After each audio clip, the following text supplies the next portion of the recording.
I don't think that there's enough attention being paid to what the Trump administration was up to in the Middle East during its final months, in particular after the election, but before the attempted January 6th coup.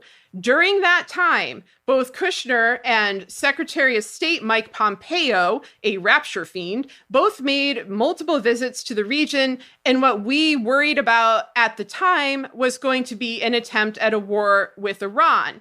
A war both to sate their own fanaticism. This is particularly true of Pompeo, who has wanted a war in Iran for his entire political career, but also to keep Trump in power.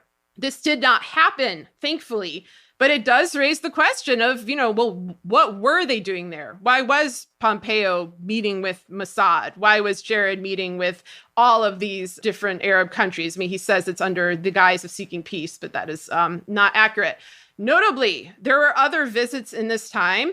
For one, Trump allowed American spy for Israel, Jonathan Pollard, to leave the United States, which he had not been allowed to do until then, and fly to Israel on GOP mega donor Sheldon Adelson's private plane. And then he was warmly received by Netanyahu. So Jonathan Pollard is now in Israel with a ton of United States state secrets, although those secrets are probably not as up to date as the ones that Kushner has likely spilled.